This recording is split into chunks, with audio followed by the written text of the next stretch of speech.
కొన్నిసార్లు కొన్ని విషయాలు తెలిస్తే గుండె జల్లుమంటుంది. జీవితం ఇంత భయానకంగా ఉంటుందా అనిపిస్తుంది. ఉదాహరణకి ఇప్పుడు చేస్తున్న ఉద్యోగం కష్టం అనిపిస్తుందా? అలాంటి కష్టమైన ఉద్యోగం మీరు తప్ప ఎవ్వరూ చేయలేరు అనుకుంటున్నారా? ఆ మాటకొస్తే అసలు ప్రపంచంలో అత్యంత కష్టమైన ఉద్యోగం ఏంటి అనే ప్రశ్నలు మీలో ఉదయిస్తే దానికి అద్దిరిపోయే ఆన్సర్ ఇదిగో ఇలా ఉంటుంది. ప్రపంచంలోనే కష్టమైన ఉద్యోగం ఒక్కటే.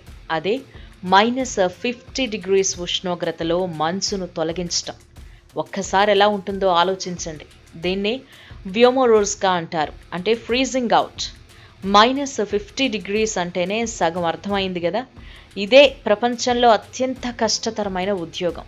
ఇప్పుడు రష్యా ఫార్ ఈస్ట్లో మంచుతో కప్పబడిన షిప్ యార్డుపై మంచును తొలగించే పనిలో ఉన్న కార్మికులు చేస్తున్న పని ఇదే.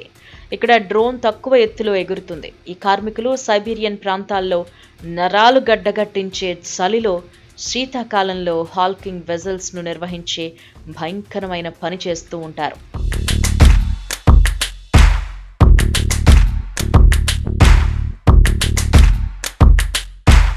ఫ్రీజింగ్ అవుట్ లేదా వ్యోమోరోజ్కా అని పిలువబడే ఈ ఉద్యోగం ప్రపంచంలోని కొన్ని అత్యంత కఠినమైన పరిస్థితులలో ఉష్ణోగ్రతలు -50 degrees పడిపోయి బ్యాక్ బ్రేకింగ్కు వారాలు పట్టే సమయంలో చేయాల్సిన దుర్భరమైన పని.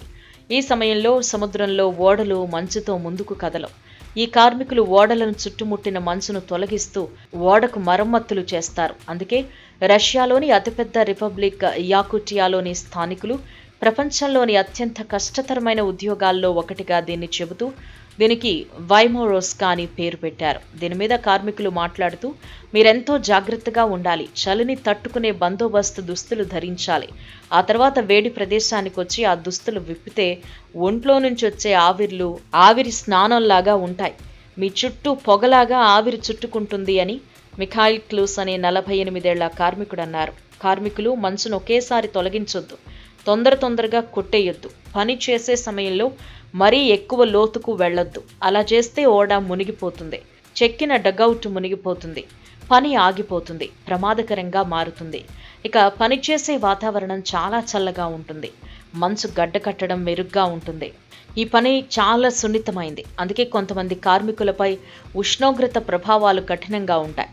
కొన్నిసార్లు ఈ ప్రభావం వల్ల కార్మికులు ప్రతికూల భావోద్వేగాలకు లోనవుతారు అని మరో కార్మికుడు చెప్పుకొచ్చారు. ఇలా ఉంటాయన్నమాట ప్రపంచంలోని జీవన విధానాలు.